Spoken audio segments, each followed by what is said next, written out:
ನಮಸ್ಕಾರ ರೀ ದೊಡ್ಡ ಮಂದಿಗೆ. ನಾನು ನಿಮ್ಮ ಪ್ರೀತಿಯ PU ಮೀಡಿಯಾ 23 ಯೂಟ್ಯೂಬರ್. ಇವತ್ತು ನಾವು ಧಾರವಾಡ ಜಿಲ್ಲಾ ಕುಂದಗೋಳ ತಾಲೂಕು ಸಂಶಿ ಗ್ರಾಮದೊಳಗೆ ಬಣಜಿಗ ಲಿಂಗಾಯತ ಸಮುದಾಯದ ಒಂದು ಫಂಕ್ಷನನ್ನು ಇಟ್ಕೊಂಡಿದ್ರು. ಆ ಫಂಕ್ಷನದಲ್ಲಿ ನಮ್ಮ ಜಗದೀಶ್ ಶೆಟ್ಟರ್ ಅವರು ಕೂಡ ಬಂದಿದ್ದರು, ಇತರೆ ಗಣ್ಯ ವ್ಯಕ್ತಿಗಳು ಬಂದಿದ್ದರು. ವಿಶೇಷವಾಗಿ ಇಲ್ಲಿ ಈ ಫಂಕ್ಷನ್ ನಡೆದಂಥ ಸ್ಥಳ ಯಾವುದಪ್ಪ ಅಂತಂದ್ರೆ ಶ್ರೀ ಜಗದ್ಗುರು ಫಕೀರೇಶ್ವರ ಮಠದ ಹತ್ರ ನಡೆದತಕ್ಕಂತಹ ದೊಡ್ಡ ಫಂಕ್ಷನ್ ರೀ ಇದು. ಈ ಫಂಕ್ಷನ್ ಒಳಗೆ ಯಾವ ರೀತಿ ಜನ ಬಂದಿದ್ರು, ಹೊಳೆ ಯಾವ ರೀತಿ ಏನನ್ನ ಹೇಳಿದ್ರು ಅನ್ನೋದನ್ನ ನಾವು ಈ ವಿಡಿಯೋದಾಗ ತಿಳಿತಾ ಹೋಗೋಣಂತ. ಬನ್ನಿ ಸ್ನೇಹಿತರೆ, ಹೋಗುವ. ಯೋಗಿ ಕುಮಾರನೇ ವರಸ್ಮರಣೆ ಜಯ ಜಯ ಗುರು ಮಂಗಲಂ. ವೀರ ಸಮಯ ಸರ ಗೌರವ ತೋರಿದ, ವೀರ ಸಮಯ ಸರ ಗೌರವ ತೋರಿದ ಧೀರ ಸದಾ ಶಿವ ಸ್ವಾಮಿ ಸುಂದರನೇ ಜಯ ಜಯ ಗುರು ಮಂಗಲಂ. ಅಂತ ಈ ಕಾರ್ಯಕ್ರಮದಲ್ಲಿ ಇವತ್ತು ನಮ್ಮ ಗಣ್ಯಮಾನ್ಯರು ವೇದಿಕೆ ಮೇಲೆ ಆಸೀನರಾಗಿದ್ದಾರೆ. ಅಂತ ಗಣ್ಯಮಾನ್ಯರ ಈ ಸಮ್ಮುಖದಲ್ಲಿ ಇವತ್ತು ಸಮಾಜದ ಬಗ್ಗೆ, ನಮ್ಮ ತಾಲೂಕಿನ ಸಮಾಜದ ಬಗ್ಗೆ ಎರಡು ಮಾತುಗಳನ್ನ ನಾನು ಹೇಳಬಯಸ್ತಾ ಇದ್ದೇನೆ. ಬಂಧುಗಳೇ, ಕುಂದಗೋಳ ತಾಲೂಕ ಬಣಜಿಗ ಸಮಾಜ ಇವತ್ತು ತಾಲೂಕಿನ 63 ಹಳ್ಳಿಗಳಿದ್ದರೂ ಸಹ ಕೇವಲ ಒಂದು 25-26 ಹಳ್ಳಿಗಳಲ್ಲಿ ನಮ್ಮ ಸಮಾಜದ ಶಕ್ತಿ ಇದೆ. ಅಂತ ಸಮಾಜದ ಶಕ್ತಿ ಇವತ್ತು ಕುಂದಗೋಳ ತಾಲೂಕಿನಲ್ಲಿ ಬಹಳ ಹೆಮ್ಮರವಾಗಿ ಬೆಳೀತಾ ಇರುವುದು ನಿಮ್ಮೆಲ್ಲರ ಆಶೀರ್ವಾದ, ನಿಮ್ಮೆಲ್ಲರ ಬೆಂಬಲದಿಂದ ಅಂತಂತೇಳಿ ಈ ಸಂದರ್ಭದಲ್ಲಿ ನಾನು ಹೇಳಬಯಸ್ತಾ ಇದ್ದೇನೆ. ಅಂತ ಈ ಬೆಂಬಲದೊಂದಿಗೆ ಪ್ರತಿ ವರ್ಷ ನಮ್ಮ ಕೋರಿಯವರು, ಫಕೀರೇಶ್ ಕೋರಿಯವರು ಪ್ರತಿ ವರ್ಷ ಒಂದು ಪ್ರತಿಭಾ ಪುರಸ್ಕಾರ ಸಮಾರಂಭದ ಒಂದು ನೆಪವನ್ನ ಮಾಡಿ ತಮ್ಮನ್ನೆಲ್ಲ ಕೂಡಿಸಿ ಒಂದು ಸ್ನೇಹ ಸಮ್ಮೇಳನದ ಊಟವನ್ನ ಏರ್ಪಡಿಸ್ತಾ ಬಂದಿರೋದು. ಅವರ ಜೊತೆಗೆ ಅವರೆಲ್ಲ ಸನ್ಮಿತ್ರರು, ಎಲ್ಲ ಇವತ್ತು ಪದಾಧಿಕಾರಿಗಳು ಇವತ್ತು ಕೆಲಸ ಕಾರ್ಯಗಳನ್ನ ಮಾಡ್ತಾ ಬಂದಿರೋದು. ಹಿಂದಿನ ಅಧ್ಯಕ್ಷರಂತ ಮನೋಹರ್ ಕೋರಿಯವರನ್ನು ಒಳಗೊಂಡು ಎಲ್ಲರೂ ಪ್ರತಿ ವರ್ಷ ಮಾಡ್ತಾ ಬಂದಿದ್ದೇವೆ ಅನ್ನೋ ಮಾತುಗಳನ್ನ ಈ ಸಂದರ್ಭದಲ್ಲಿ ಹೇಳ್ತಾ, ಆ ನಿಟ್ಟಿನಲ್ಲಿ ಸಮಾಜದ ಕಣ್ಣುಗಳಾಗಿ ಇವತ್ತು ಸಮಾಜದ ಏಳಿಗೆಯಾಗಿ ಇವತ್ತು ಹಗಲಿರುಳು ಶ್ರಮಿಸುವಂತ ಸನ್ಮಾನ್ಯ ಶ್ರೀ ಜಗದೀಶ್ ಶೆಟ್ಟರ್ ಸಾಹೇಬರು ಇವತ್ತು ನಮ್ಮ ಜೊತೆಗೆ ಇದ್ದಿದ್ದು ಇನ್ನೂ ಹೆಚ್ಚು ನಮಗೆ ಸಂತೋಷವನ್ನು ಉಂಟು ಮಾಡಿದೆ ಅಂತೇಳಿ ಈ ಸಂದರ್ಭದಲ್ಲಿ ನಾನು ಹೇಳಬಯಸ್ತಾ ಇದ್ದೇನೆ. ಪ್ರತಿಭಾ ಪುರಸ್ಕಾರದ ಕಾರ್ಯಕ್ರಮದಲ್ಲಿ ಪಾಲ್ಗೊಂಡು ಹೋಗಿರುವಂತ ಇದ್ದಿರುವಂತ ವೇದಿಕೆಯ ಮೇಲಿನ ಎಲ್ಲ ಹಿರಿಯರೇ, ದಾನಿಗಳೇ, ಮಹಾಜನರೇ, ಮಾತೆಯರೇ, ತಮ್ಮ ಅದ್ಭುತವಾದಂತಹ ಪ್ರತಿಭೆಯಿಂದ ಸಮಾಜದ ಮುಖಾಂತರ ಗೌರವ ಸನ್ಮಾನಗಳನ್ನು ಪಡೆದಿರುವಂತ ಮುದ್ದು ವಿದ್ಯಾರ್ಥಿನಿಯರೇ,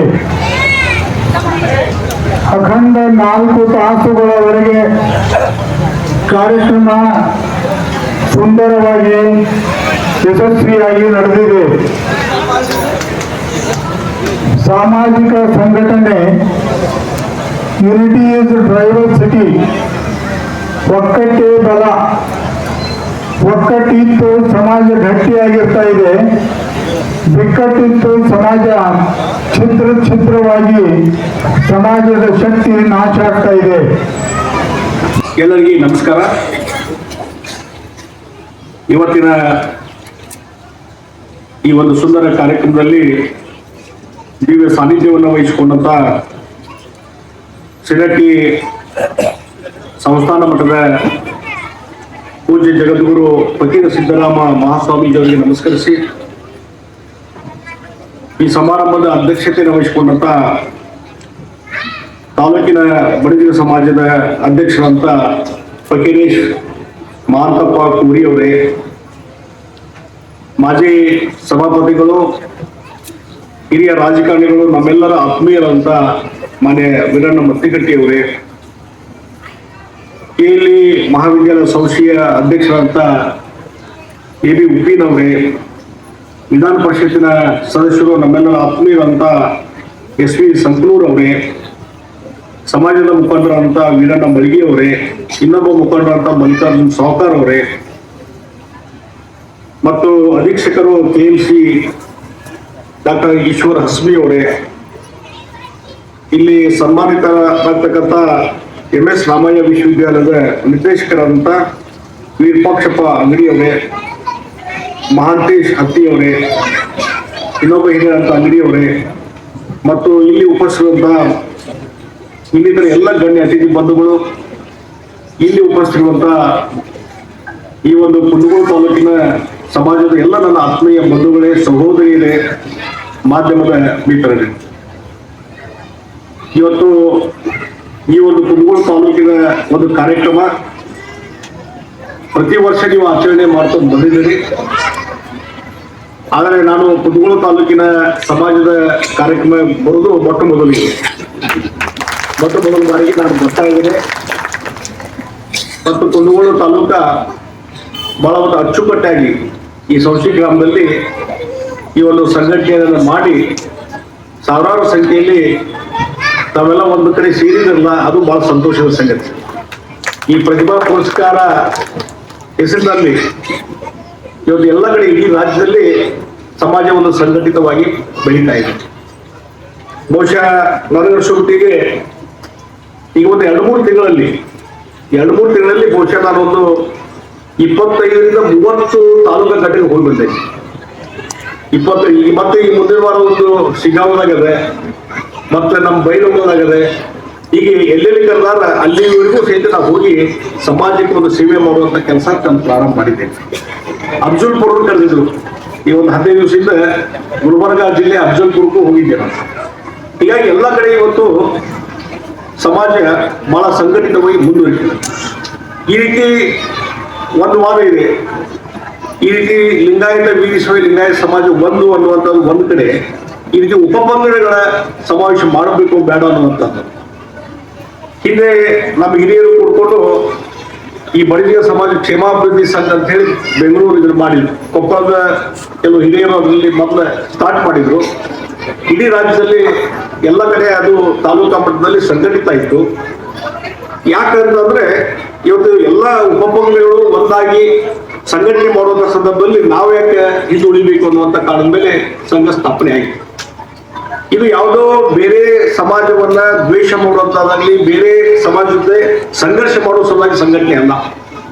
ಇವತ್ತು ನಮ್ಮ ಸಮಾಜವನ್ನ ಸಂಘಟಿತಗೊಳಿಸಿ ನಮ್ಮ ಸಮಾಜದಲ್ಲಿ ಇರತಕ್ಕಂಥ ಆರ್ಥಿಕವಾಗಿ ದುರ್ಬಲ ಇದ್ದಂಥವ್ರು, ಬಡವರಿಗೆ ಯಾವ ರೀತಿ ಅನುಕೂಲ ಮಾಡಬೇಕು, ಅವರ ಹಿತಾಸಕ್ತಿಯನ್ನ ಕಾಪಾಡಬೇಕು ಅನ್ನುವಂತ ಕಾರಣದ ಸಲುವಾಗಿ ಇದು ಸಂಘಟನೆ. ಸಮಾಜದ ಏಳು ಬೀಳು ಇರೋದವ ಅದನ್ನ ಹಂಚಿಕೊಳ್ಳಿಕ್ಕೆ, ಸಮಾಜವನ್ನ ಇನ್ನೂ ಹೆಚ್ಚು ಬಲಯುತ ಮಾಡಲಿಕ್ಕೆ ಅದು. ಮತ್ತೆ ಎಲ್ಲ ಉಪಪಂಗಡಗಳು ಎಲ್ಲರೂ ಮಾಡ್ತಾ ಇದ್ದಾರೆ.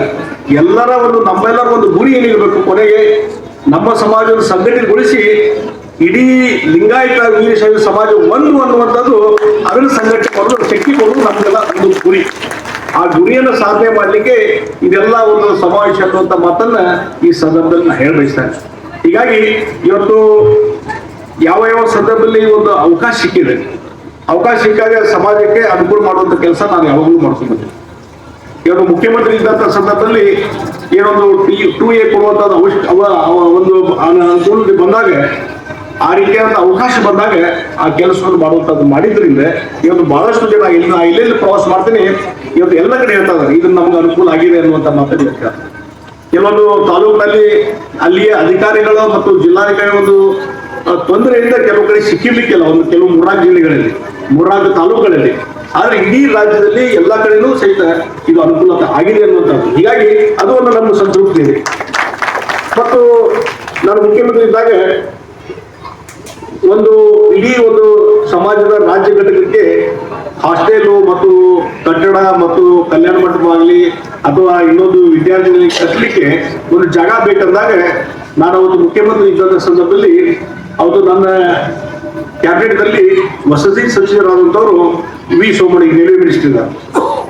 ಅವಾಗ ಅವ್ರು ಕರೆದು ಹೇಳಿದೆ, ನಾನು ಧಾರವಾಡದಲ್ಲಿ ಒಂದು ಸೈಟ್ ಅದ ನಿಮ್ಮ ಹೌಸಿಂಗ್ ಬೋರ್ಡ್ದು, ಅದಕ್ಕೆ ಅದೊಂದು ಪ್ರಪೋಸಲ್ ರೆಡಿ ಮಾಡಿ ಕ್ಯಾಬಿನೆಟ್ ತೊಗೊಂಡ್ಬರಿ ಅಂತ ಹೇಳಿದ್ರೆ, ಪಾಪ ಸೋಮಣ್ಣ ಅವರು ಇಮಿಡಿಯೇಟ್ಲಿ ಅದು ತೊಗೊಂಡ್ಬಂದ್ರು. ಆ 2 ಎಕರೆ ಜಮೀನನ್ನ ಸಮಾಜಕ್ಕೆ ಕೊಡೋದ ಕೆಲಸ ಆ ಸಂದರ್ಭದಲ್ಲಿ ನಾವು ಮಾಡಿದ್ವಿ.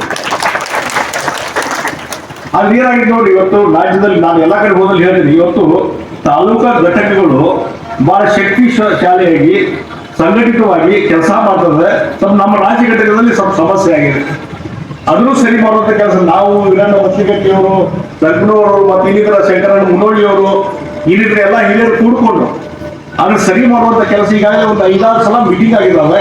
ಒಂದು ಹಂತಕ್ಕೆ ತಗೊಂಬಂದಿವೆ. ಬಹುಶಃ ಇದು ಕೆಲವು ದಿವಸಗಳಲ್ಲಿ ರಾಜ್ಯ ಘಟಕವನ್ನು ಸಹಿತ ಆ ನಾಯಕತ್ವವನ್ನು ಬಲಪಡಿಸುವಂತ ಕೆಲಸ ನಾವು ಮಾಡ್ತೀವಿ. ಅದು ಹಾಗೆ ಆಗ್ತದೆ. ಅದು ಆ ಒಂದು ರಾಜ್ಯ ಘಟಕ ಶಕ್ತಿಯುತವಾಗಿ ಬೆಳೀತಂದ್ರೆ ಇನ್ನು ಉಳಿದ ಎಲ್ಲ ಕಡೆಗೂ ಸಹಿತ ಹೆಚ್ಚಿನ ರೀತಿ ಜಿಲ್ಲೆಗಳಲ್ಲಿ ತಾಲೂಕುಗಳಲ್ಲಿ ಈ ಸಂಘಟಿತವಾಗಿ ನಮ್ದೆಲ್ಲ ಈ ಸಂಘಟನೆ ಅನ್ನೋದು ನಾವು ಮೊದಲೇ ಹೇಳಿದ್ರೆ ಯಾರು ವಿರುದ್ಧ ಅಲ್ಲ, ಯಾರು ದ್ವೇಷ ಅಲ್ಲ, ಸಂಘರ್ಷಕ್ಕಲ್ಲ. ನಾವು ಒಂದಾಗಿ ಕೆಲಸ ಮಾಡಲಿಕ್ಕೆ ಇದು ಒಂದು ಸಂಘಟನೆ ಅನ್ನುವಂಥ ಮಾತನ್ನು ಹೇಳ್ತೀನಿ. ನಮ್ಮ ನಮ್ಮ ನಮ್ಮ ಆಚಾರ ವಿಚಾರಗಳನ್ನ, ನಮ್ಮ ಸಂಸ್ಕೃತಿ ಪರಂಪರೆಯನ್ನ ಉಳಿಸ್ಕೊಂಡು ಬೆಳೆಸ್ಕೊಂಡು ಹೋಗುವಂಥದ್ದು ಇದರ ಮೂಲ ಉದ್ದೇಶ ಅನ್ನುವಂಥ ಮಾತನ್ನ ಈ ಸಂದರ್ಭ ಹೇಳ್ತೀನಿ. ಇವರು ನಮ್ಮ ಸಮಾಜದಲ್ಲಿ ಇರುವಂಥ ಪ್ರತಿಭಾವಂತ ಮಕ್ಕಳಿದ್ದಾರೆ, ವಿದ್ಯಾರ್ಥಿಗಳಿದ್ದಾರೆ. ಅವ್ರಿಗೆ ಈ ರೀತಿ ಪ್ರತಿಭಾ ಪುರಸ್ಕಾರ ಮಾಡೋ ಮುಖಾಂತರ ಅವ್ರು ಇನ್ನೂ ಹೆಚ್ಚು ಪ್ರೋತ್ಸಾಹ ಕೊಟ್ಟಂಗೆ ಆಗ್ತದೆ. ಅವ್ರಿಗೆ ಅನಿಸ್ತದೆ ನಮ್ಮ ಸಮಾಜ ಮುಖಂಡರು ನಮ್ಮನ್ನ ರಿಕಗ್ನೈಸ್ ಮಾಡಿದ್ರು, ನಮಗೆ ಹೆಚ್ಚಿನ ರೀತಿಯಾದ ಪ್ರೀತಿ ವಿಶ್ವಾಸ ಸೇರಿದ ಸಮಾಜದ ಬಗ್ಗೆ ಕಳ್ಕಳಿ ಆ ವಿದ್ಯಾರ್ಥಿಗಳಲ್ಲಿ ಪ್ರಾರಂಭ ಮಾಡ್ತಾರೆ. ಸಮಾಜದಲ್ಲಿ ಇರ್ತಕ್ಕಂಥ ಎಷ್ಟೋ ಜನ ಪ್ರತಿಭಾವಂತರಿದ್ದಾರೆ, ಗಣ್ಯ ವ್ಯಕ್ತಿಗಳಿದ್ದಾರೆ. ಅವ್ರಿಗೆ ಸನ್ಮಾನ ಮಾಡುವ ಮುಖಾಂತರ ಅವ್ರಿಗೆ ಇನ್ನೂ ಹೆಚ್ಚು ಪ್ರೋತ್ಸಾಹ ಕೊಟ್ಟಾಗ ಆಗ್ತದೆ. ಅವ್ರು ನಾವು ರಿಕಗ್ನೈಸ್ ಮಾಡಿದ್ರೆ ಈಗ ನೀವು ಇಲ್ಲಿ ಹೇಳಿದ್ರಿಗೆ ವಿರೂಪಾಕ್ಷ ಅಂಗಡಿ ಅವರಿಗೆ ನಮ್ಮ ಡೈರೆಕ್ಟರ್ ಇದ್ದಾರೆ, ಅವರು MS ರಾಮಾಯಣದಲ್ಲಿ ಒಂದು ದೊಡ್ಡ ಹುದ್ದೆಯಲ್ಲಿದ್ದಾರೆ. ಅಂಥವ್ರಿಗೆ ಸನ್ಮಾನ ಮಾಡುವ ಮುಖಾಂತರ ಅದೇ ರೀತಿ ಚನ್ನಬಸಪ್ಪ ಬೆಳ್ಳಟ್ಟಿ ಅವರು ಗಣ್ಯ ವ್ಯಾಪಾರಸ್ಥರಿದ್ದಾರೆ, ಮಾಂತೇಶ್ ಹಟ್ಟಿಯವರು, ಹನುಮಂತಪ್ಪ ಮಡಿವಾಳ ಅವರು, ಈ ರೀತಿ ಯಾರು ಗಣ್ಯ ವ್ಯಕ್ತಿಗಳಿದ್ದಾರೆ ಅವ್ರಿಗೆ ಸನ್ಮಾನ ಮಾಡುವ ಮುಖಾಂತರ ಸಮಾಜ ಸಮಾಜಮುಖಿಯಾಗಿ ಕೆಲಸ ಮಾಡುವಂಥವ್ರಿಗೆ ನಾವು ಹೆಚ್ಚಿನ ರೀತಿ ಪ್ರೋತ್ಸಾಹ ಕೊಟ್ಟಂಗೆ ಆಗ್ತದೆ. ಆ ಹಿನ್ನೆಲೆಯಲ್ಲಿ ಈ ಎಲ್ಲ ಕಡೆ ಇವ್ರು ನಡೀತಾ ಇದೆ. ಅದೇ ರೀತಿ ಕುಂದಗೋಳ ತಾಲೂಕಿನಲ್ಲಿ ಇವತ್ತು ಅದನ್ನ ಸಂಘಟನೆ ಮಾಡಿದ್ರಿ ಅನ್ನುವಂಥ ಮಾತನ್ನು ಇವತ್ತು ನಾನು ಹೇಳ್ತೀನಿ. ಮತ್ತು ಇದ್ರ ಜೊತೆಗೆ ಒಂದು ನಾವೇನ್ ಮಾಡ್ಬೋದು ಅಂತಂದ್ರೆ, ನಾನು ಬಬಲೇಶ್ವರದ ಅಲ್ಲಿ ಹೋದಾಗ ಸಮಾವೇಶಕ್ಕೆ ಹೋದಾಗ ಅಲ್ಲಿ ಹೇಳಿದ್ರು, ಸಮಾಜದಲ್ಲಿ ಯಾರು ದುರ್ಬಲ ವ್ಯಕ್ತಿಗಳಿದ್ದಾರೆ, ಆರ್ಥಿಕವಾಗಿ ಸಂಕಷ್ಟದಲ್ಲಿದ್ದಾರೆ, ಅಥವಾ ಎಜುಕೇಶನ್ ಕಂಪ್ಲೀಟ್ ಮಾಡ್ಲಿಕ್ಕೆ ಆಗಲೇ ಫೀ ತುಂಬಲಾರ್ದೆ ತೊಂದರೆಗಳಿದ್ದಾರೆ, ಅಂಥವ್ರು ಐಡೆಂಟಿಫೈ ಮಾಡಿದ್ರೆ ನಾವು ಕೆಲವು ವಿದ್ಯಾರ್ಥಿಗಳನ್ನ ನಾವು ದತ್ತು ತೆಗೆದುಕೊಳ್ಳಿ ತಯಾರಿದ್ದೀವಿ ಅನ್ನುವಂಥ ಮಾತಾಡಿದ್ವಿ. ಆ ರೀತಿ ಅಂತ ಕೊಡ್ಲಿಕ್ಕೆ ಈಗ ನೋಡಿ ಈಗ ಹೇಳಿದ್ರೆ ನಾವು ಇಲ್ಲೊಂದು ಉಪ್ಪಿನವ್ರು ಹೇಳಿದ್ರು, ಇಲ್ಲಿ ಈಗ ಒಂದು ಕಟ್ಟಡ ಕಟ್ಟಬೇಕಾಗಿದೆ, ಕಲ್ಯಾಣ ಮಂಟಪ ಕಟ್ಟಬೇಕಾಗಿದೆ, ಜಾಗ ನೋಡಿದ್ವಿ ಖರೀದಿ, ಅದಕ್ಕೆ ಇವತ್ತು ಹಣ ಕೊಡ್ಲಿಕ್ಕೆ ಮುಂದೆ ಬಂದಿದ್ದಾರೆ. ಅದಕ್ಕೆ 8 ಲಕ್ಷ ಖರ್ಚಾಗೋದು, 10 ಲಕ್ಷ ಕೋಟಿ ಖರ್ಚಾಗೋದು, ಆಯಿತು ನಾವು ತಯಾರಿ ಕೊಡ್ಲಿಕ್ಕೆ 25,000 ದೇಣಿಗೆ ಇಮಿಡಿಯೇಟ್ಲಿ ಘೋಷಣೆ ಮಾಡಿದ್ದಾರೆ. ಈ ರೀತಿ ಜನರು, ಸಮಾಜದ ಬಂಧುಗಳು ಸಮಾಜದ ಸಲುವಾಗಿ ಕೊಡ್ಲಿಕ್ಕೆ ತಯಾರಿದ್ದಾರೆ. ನಾವು ಅದನ್ನು ಸದುಪಯೋಗ ಮಾಡ್ಕೋಬೇಕು ಅನ್ನೋಂಥದ್ದನ್ನು ಹೇಳ್ತೇವೆ. ಅವರಿಗೆ ಅಪ್ರೋಚ್ ಆಗಬೇಕು, ಅದನ್ನು ಸದುಪಯೋಗ ಮಾಡಿಕೊಂಡ್ರೆ ಡೆಫಿನೆಟ್ಲಿ ಇನ್ನೂ ಹೆಚ್ಚು ಬಲಿಷ್ಠವಾಗಿ ನಾವು ಬೆಳೀಲಿಕ್ಕೆ ಸಾಧ್ಯ. ಆ ಕೆಲಸ ಮಾಡ್ರಿ ಅನ್ನುವಂಥ ಮಾತನ್ನ ಈ ಸಂದರ್ಭದಲ್ಲಿ ಹೇಳ್ತೀನಿ. ಮತ್ತು ಇದ್ರ ಜೊತೆಗೆ ನಾ ಎಲ್ಲ ಕಡೆ ಒಂದು ಕಡೆ ಹೇಳುವಂಥದ್ದು ಏನಂದ್ರೆ, ಒಂದು ಸರ್ವೆ ಅಂತ ಆಗ್ಬೇಕು ಸಮಾಜದ. ಅದಕ್ಕೆ ಸರ್ವೆ ಅಂತ ಆದ್ರೆ ನಮ್ಮ ಸ್ಟ್ರೆಂತ್ ಏನದು, ನಾವೆಲ್ಲ ಎಷ್ಟು ಜನ ಇದ್ದೀವಿ ಅಂತ ನಮಗೆ ಗೊತ್ತಿಲ್ಲ. ನಮ್ದೇನು ಅಂಕಿ ಸಂಖ್ಯೆ ಅನ್ನೋದು ಗೊತ್ತಿಲ್ಲ ನಮಗೆ. ಅರ್ಧ ಮಾಸ ಮೇಲೆ ಎಲ್ಲ ಲೆಕ್ಕ ಮಾಡ್ಕೊಂಡು ಹೋಗ್ಬಿಟ್ಟಿವಿ. ನಾವು ಅಷ್ಟು ಜನ ಅದೀವಿ, ಇಷ್ಟು ಜನ ಅದೀವಿ, ಇದು ಲೆಕ್ಕಾಚಾರ ಅಂದಾಜು ಬೇಡ ನಿಖರವಾಗಿ. ನಮ್ಮನೆ ಅಫ್ಜಲ್ಪುರಕ್ಕೆ ಹೋಗಿದ್ದೆ. ಅಲ್ಲಿ ಹೋದಾಗ ಈ ರೀತಿ ಮಾತಾಡಿದಾಗ ಅಲ್ಲಿ ಅಧ್ಯಕ್ಷರು ಬಂದು ನನ್ನ ಕೈಯಾಗ ಕೊಟ್ಟರು, ನೋಡ್ರಿ ಇಲ್ಲೆಲ್ಲ ನೀವು ಬರೋದಕ್ಕೆ ಮುಂಚೆನೇ ನಾವು ಸರ್ವೆ ಮಾಡಿ ರೆಡಿ ಇಟ್ಟಿವಿ. ಈ ಅಫ್ಜಲ್ಪುರ ತಾಲೂಕಿನಲ್ಲಿ ನಾವು 16,000 ಜನ ಇದ್ದೀವಿ ಅಂತ ಹೇಳಿದ್ರು. 16,000 ಜನ ಇರೋದು. 16,000 ಜನ ಪಾಪ್ಯುಲೇಷನ್, 14,000 ವೋಟರ್ಸ್ ಇದ್ರು ನಾವು ಅಂತ ಹೇಳಿದ್ರು. ಅದು ಲೆಕ್ಕ ಮಾಡಿ ಕುಟುಂಬದ ಸಹಿತ, ಮೊಬೈಲ್ ನಂಬರ್ ಸಹಿತ ಅವ್ರೇನು ಓದ್ದೇವೆ. ಈಗ ಅದಕ್ಕೆ ನಮ್ಮ ಉಪ್ಪಿನವರು ಬಂದು ಹೇಳಿದ್ರು, ನಮ್ಮದು ಚಲೋ ಮಾಡ್ಯಾವ್ರಿ ಈಗ ಅಂತೇಳಿ. ಫಾರ್ಮ್ ಪ್ರಿಂಟ್ ಮಾಡ್ಯಾರ, ಎಲ್ಲ ಚಲೋ ಆಗಿದೆ.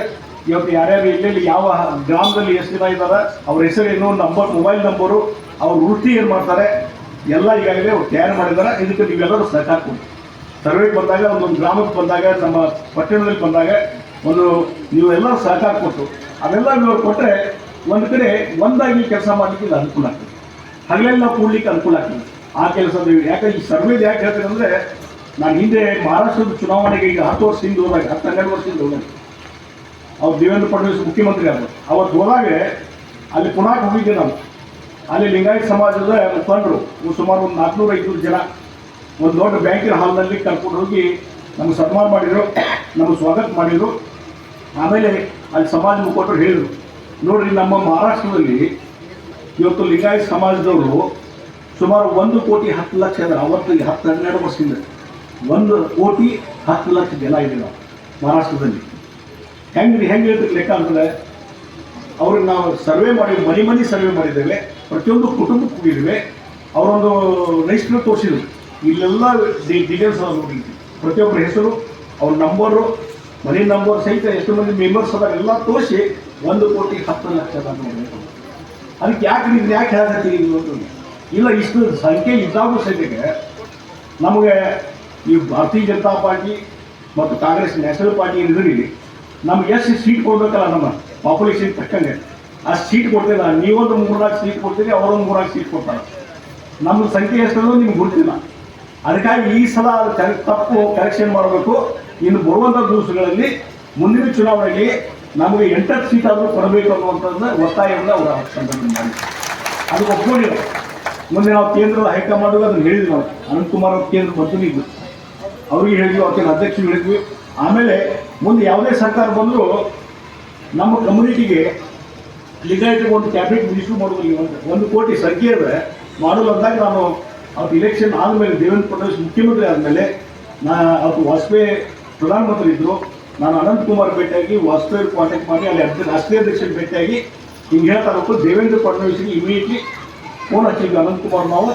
ಅವ್ರು ಕೂಡ ಮಾತಾಡಿ ಅವರು ನನ್ನ ಗಮನಕ್ಕೆ ಬಂದರೆ ಡೆಫಿನೆಟ್ಲಿ ನಾನು ಮುಂದಿನ ಎಕ್ಸ್ಪಾನ್ಷನಲ್ಲಿ ಕ್ಯಾಬಿನೆಟ್ ಮಿನಿಸ್ಟರ್ ಓಪನ್ ಮಾಡ್ತೀನಿ ಅಂತ ಹೇಳಿದ್ರು. ಯಾರು ಮಾಡಬೇಕಂತ ನನ್ನ ಸಲಹೆ ಕೇಳಿದಾಗ ಸೊಲ್ಲಾಪುರದ ಕ್ಯಾಂಪೇನ್ ಹೋಗಿದ್ದೆ. ಅಲ್ಲಿ ಸೊಲ್ಲಾಪುರದಲ್ಲಿ ದೇಶ್ಮುಖ್ ಅನ್ನೋರು BJP ಆರಿಸ್ಕೊಂಡು ಲಿಂಗಾಯತ್ ಸಮಾಜದಲ್ಲಿ ಸೊಲ್ಲಾಪುರದಲ್ಲಿ ಅವ್ರ ಹೆಸರು ಹೇಳಿದ ನಾನು ಮುಂದೆ ಎಕ್ಸ್ಪಾನ್ಷನ್ದಾಗ ದೇಶ್ಮುಖ್ ಅವರು ಕ್ಯಾಬಿನೆಟ್ ಮಿನಿಸ್ಟರ್ ಆದರು ಅನ್ನುವಂಥ ಮಾತಾಡಿದ್ದು ನಾನು ಹೇಳ್ತೀನಿ. ಹೀಗಾಗಿ ಈ ಸರ್ವೆಯ ಮಹತ್ವ ಏನು ಅನ್ನೋದು ಅದ್ರ ಸಲುವಾಗಿ ನಾನು ಹೇಳ್ತಾ ಇದ್ದೆ, ದಯವಿಟ್ಟು ಸರ್ವೆ ಮಾಡಿ. ಮತ್ತು ಯಾರು ನಮ್ಮ ಸರ್ವೆ ಸಂದರ್ಭದಲ್ಲಿ ಯಾವ ಕುಟುಂಬ ಆರ್ಥಿಕವಾಗಿ ದುರ್ಬಲ ಆಗಿದೆ, ಮತ್ತೊಂದಾಗಿದೆ ಎಲ್ಲ ನಮ್ಮ ಮಾಹಿತಿ ಸಿಕ್ತಂದ್ರೆ ಅವ್ರನ್ನ ಯಾವ ರೀತಿ ಸಮಾಜ ಎತ್ತಿ ಹಿಡಿಬೋದು ಅನ್ನುವಂಥದ್ದು ಆಲೋಚನೆ ನಾವು ಮಾಡಿ ಸರ್. ದಯವಿಟ್ಟು ಆ ಕೆಲಸವನ್ನು ಮಾಡಿ ಅನ್ನುವಂಥ ಮಾತನ್ನು ಈ ಸಂದರ್ಭದಲ್ಲಿ ನಾನು ಹೇಳಬಯಸಿದೆ. ಮತ್ತು ನಮ್ಮೆಲ್ಲರಿಗೂ ಸಹಿತ ಮಾರ್ಗದರ್ಶನ ಅಂದರೆ ಬಸವಣ್ಣ, 12ನೇ ಶತಮಾನದ ಬಸವಣ್ಣವರ ತತ್ವ, ಸಮಾನತೆ ತತ್ವ, ಕಾಯಕವೇ ಕೈಲಾಸ ಇವೆಲ್ಲವೂ ಸಹಿತ 12ನೇ ಶತಮಾನದಲ್ಲಿ ಅವರು ಬೋಧನೆ ಮಾರ್ಗದರ್ಶನ ಮಾಡಿದ್ರು. ಆ ಶರಣ ಸಾಹಿತ್ಯದ ಮುಖಾಂತರ ಅವರು ಅಕ್ಕಮಹಾದೇವಿ, ಅಲ್ಲಂಪ್ರಭು, ಇನ್ನೂ ಭಾಳ ದೊಡ್ಡ 100 ಜನ ಶರಣರು ತಮ್ಮ ವಚನ ಸಾಹಿತ್ಯದ ಮುಖಾಂತರ ಇಡೀ ಸಮಾಜದಲ್ಲಿ ಒಂದು ಬದಲಾವಣೆ ತರುವಂಥ ಕೆಲಸವನ್ನು ಆ ಸಂದರ್ಭದಲ್ಲಿ ಮಾಡಿದ್ದು ಇವತ್ತು ಪ್ರಸ್ತುತ ಇದೆ. 12ನೇ ಶತಮಾನ ಏನು ಹೇಳಿದ್ರು, ಸಮಾನತೆ ಬಗ್ಗೆ ಇವತ್ತು ನಾವು ಮಾತಾಡ್ತೀವಿ, ಅಸ್ಪೃಶ್ಯತೆ ಬಗ್ಗೆ ಇವತ್ತು ನಾವು ಮಾತಾಡ್ತೀವಿ. ಅದೇ ರೀತಿ ಮೂಢನಂಬಿಕೆಗಳು ಹೋಗಬೇಕು ಅನ್ನೋದ್ರ ಬಗ್ಗೆ ಇವತ್ತು ನಾವು ಮಾತಾಡ್ತೀವಿ. ಅದನ್ನು ಸಾಧನೆ ಯಾವಾಗ ಮಾಡಿದ್ರು? 12ನೇ ಶತಮಾನದಲ್ಲಿ ಬಸವಣ್ಣರು ಮಾಡಿದ್ರು. ಹೀಗಾಗಿ ಬಸವಣ್ಣವರ ಮಾರ್ಗದರ್ಶನ ಇವತ್ತು ಅನುಕರಣೆ ಮಾಡಿ ಅವರ ಮಾರ್ಗದರ್ಶನದಲ್ಲಿ ಹೋಗುವಂಥ ಸಮಾಜ ಯಾವುದಾದ್ರೂ ಇದ್ದರೆ ಅದು ಬಣಿಜಿಗೆ ಸಮಾಜ ಇರುವಂಥ ಮಾತನ್ನೇ. ಹೀಗಾಗಿ ಒಂದು ವಿಶಾಲ ಮನೋಭಾವನೆ ಇವತ್ತು ನಮ್ಮಲ್ಲಿ ಬಂದಿದೆ. ಎಲ್ಲ ಸಮಾಜದಲ್ಲಿ ಪ್ರೀತಿ ವಿಶ್ವಾಸ ಗಳಿಸ್ಕೊಂಡು, ಎಲ್ಲರೂ ವಿಶ್ವಾಸ ಪಡ್ಕೊಂಡು, ಎಲ್ಲರ ಜೊತೆ ಸಂಬಂಧ ಇಟ್ಕೊಂಡಿದ್ದರಿಂದ ಇವತ್ತು ನಾಯಕತ್ವ ಬೆಳೀಲಿಕ್ಕೆ ಸಾಧ್ಯ. ಇವತ್ತು ನಾನು ಹುಬ್ಳಿ ಧಾರವಾಡ ವ್ಯಕ್ತಿ ಇವತ್ತು ಬೆಳಗಾವಿಗೆ ಹೋಗಿ ನಾನು ಸ್ಪರ್ಧೆ ಮಾಡಿ 1,80,000 ಮತ ಅಂತ ಗೆಲ್ತೀನಿ ಅಂದರೆ ಅದಕ್ಕೆ ಎಲ್ಲ ವರ್ಗದ ಸಮಾಜ, ಎಲ್ಲ ವರ್ಗದ ಜನರ ಪ್ರೀತಿ ವಿಶ್ವಾಸ ಬೆಳೆಸ್ಕೊಂಡಾಗ. ಅದಕ್ಕಾಗಿ ಆ ಹಿನ್ನೆಲೆಯಲ್ಲಿ ಸಮಾಜದ ಬಂಧುಗಳು ಎಲ್ಲರೂ ವಿಶ್ವಾಸವನ್ನು ಬೆಳೆಸ್ಕೊಳ್ತಾರೆ. ಅದಕ್ಕಾಗಿ ನಾನು ಹಿಂದೆ ಮತ್ತೊಂದು ಸಮಾಜಕ್ಕೆ ಹೋದಾಗ ಅಲ್ಲಿ ಒಂದು ಪುಸ್ತಕ ಪ್ರಕಟ ಮಾಡಿದ್ರು. ಅಲ್ಲಿ ಬಣಜಿಗ ಅನ್ನುವಂಥದ್ರ ಬಗ್ಗೆ ಒಂದು ಡೆಫಿನೇಷನ್ ಅವ್ರು ಹೇಳಿದರು. ಬ ಅಂದ್ರೇನು, ಡ ಅಂದ್ರೇನು ಅಂತೇಳಿ. ಅದನ್ನು ಇಲ್ಲಿ ಮುಂದೆ ನಾನು ಅದನ್ನು ಹೇಳಿದೆ. ಮೂಡಲಿಗೆ ಹೋಗಿದ್ದೆ ನಾನು, ಗೋಕಾಕ ಅರವಾಯಿ ಕಡೆ ಮೂಡಲಿಗೆ, ಅಲ್ಲಿ ತಾಲೂಕಿನ ಸಮಾವೇಶ ಮಾಡಿದ್ರು. ಅಲ್ಲಿ ಅವರು ತಮ್ಮ ಒಂದು ವರದಿಯಲ್ಲಿ ಇದನ್ನು ಮೆನ್ಷನ್ ಮಾಡಿದ್ರು. ಏನಂದರೆ, ಬ ಅಂದರೆ ಬಂದವರಿಗೆ ಬಾ ಎಂದು ಉಪಚರಿಸಿ ಗೌರವ ಕೊಡುವಂಥವರು ಬಣಜಿಗರು. ನ ಅಂದರೆ ನಾಣ್ಯಗಳನ್ನು ಕಂಡರೂ ಬೀಗದವ ಅಂದರೆ ಅಹಂಕಾರ ಪಡಲಾದಂಥ ವ್ಯಕ್ತಿ. ಮತ್ತು ಜಿ ಅಂದರೆ ಜಗತ್ತಿನಲ್ಲಿ ಜಾತಿ ಮತ ಭೇದವನ್ನು ಮಾಡದೇ ಇರುವಂಥ ವ್ಯಕ್ತಿ ಬಣಜಿಗ. ಗ ಅಂದರೆ ಗರ್ವ ಇಲ್ಲದ ಗುಣವಂತ ಈ ಬಣಜಿಗ ಅನ್ನುವಂಥದ್ದು ಈ ಡೆಫಿನೇಷನ್.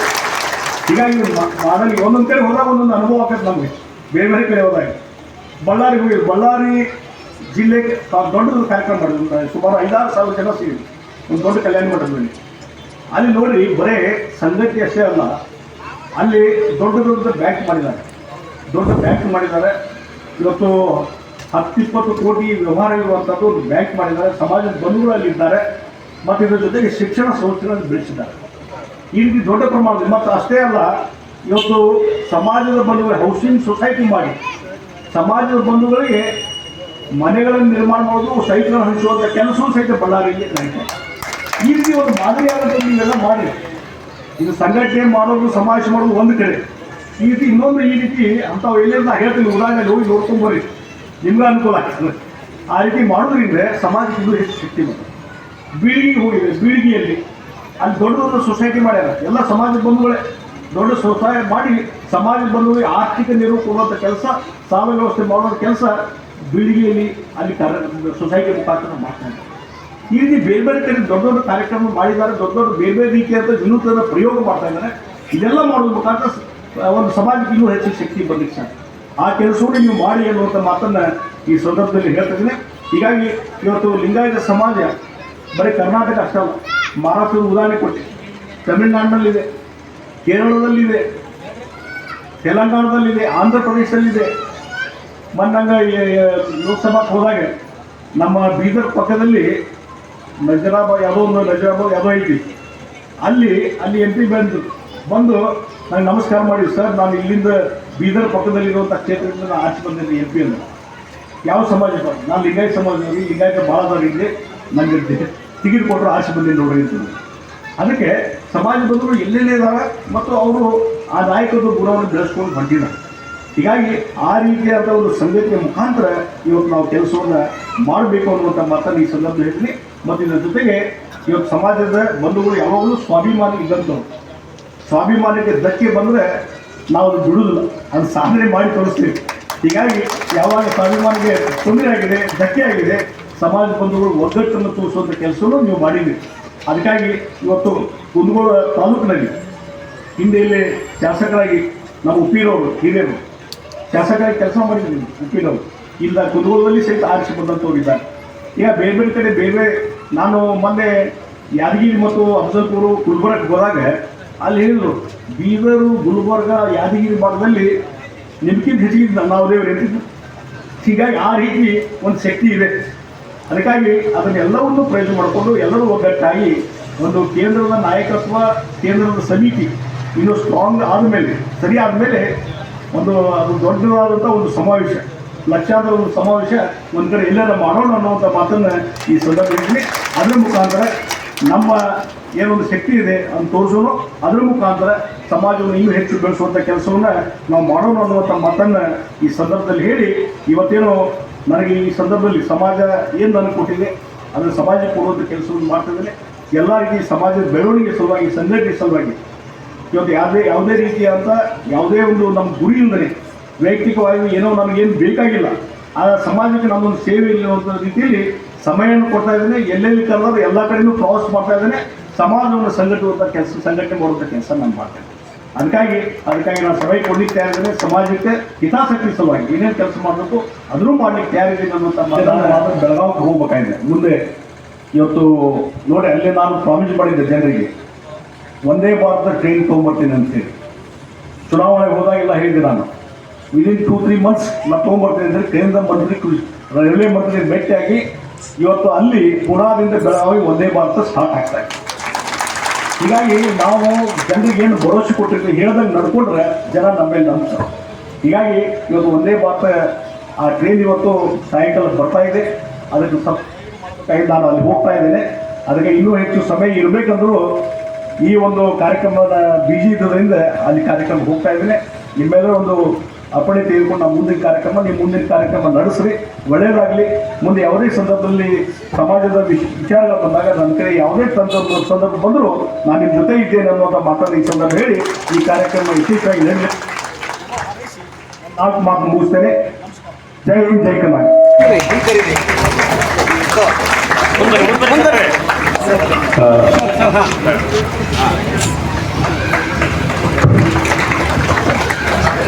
ಈಗಾಗಲೇ ನನ್ನ ಪ್ರಾಸ್ತಾವಿಕ ನುಡಿಗಳಲ್ಲಿ ಹೇಳಿದ ಹಾಗೆ ಏನು ನಮ್ಮ ಸಂಸ್ಥೆ ಗ್ರಾಮದಲ್ಲಿ ಒಂದು ಕಲ್ಯಾಣ ಮಂಟಪವನ್ನು ಕಟ್ಟಿಸ್ತೀವಿ ಅಂತಂತ ಹೇಳಿದ ಮೇಲೆ 2 ಜನ ಮಹನೀಯರು ನಮ್ಮ ಧನಸಹಾಯವನ್ನು ಮಾಡ್ತೀವಿ ಅಂತಂತ ಹೇಳಿದ್ದಾರೆ.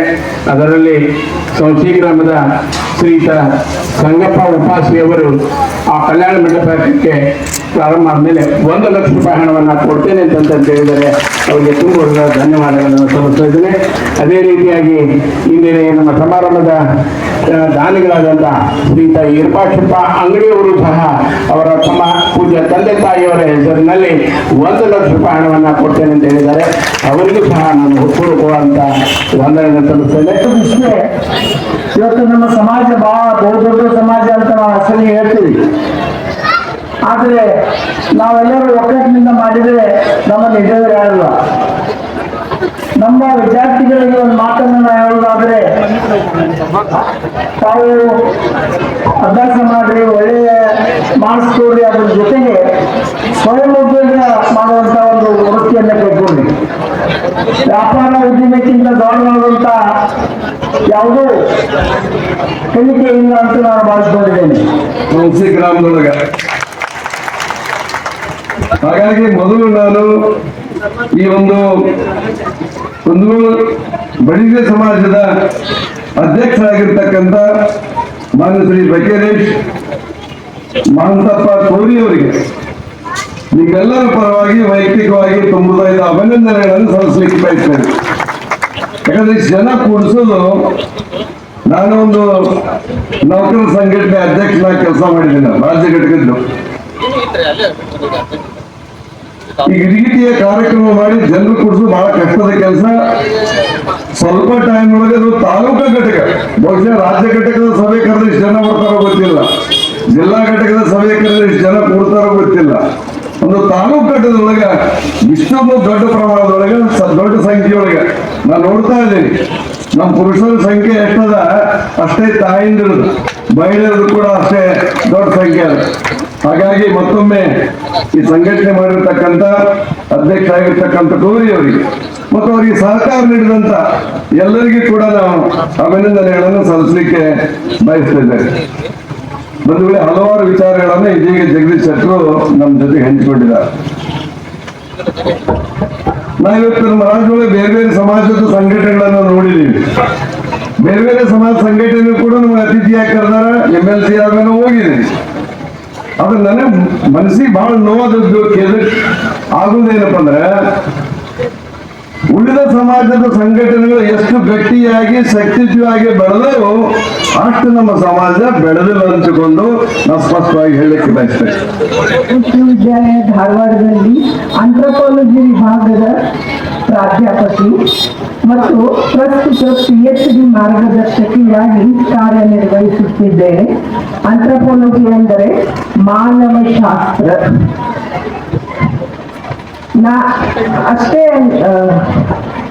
ಅಷ್ಟೇ ಅಲ್ಲ, ನಿಮ್ಮಲ್ಲಿ ಒಬ್ಬ ಲಿಂಗಾಯತ ಬಣಜಿಗ ಸಮುದಾಯದವರು ಆಗಿದ್ದು, ಕರ್ನಾಟಕ ವಿಧಾನಸಭೆಯ ಮಾಜಿ ಸ್ಪೀಕರ್, ಬಣಜಿಗ ಸಮಾಜದ ದಿಗ್ಗಜರಾದ ಶ್ರೀ ಗುಡ್ಲಪ್ಪ ಹಳ್ಳಿಕೇರಿಯವರ ಮೊಮ್ಮಗಳು ಎಂಬುದು ನನಗೆ ಬಹು ಗೌರವದ ವಿಷಯ.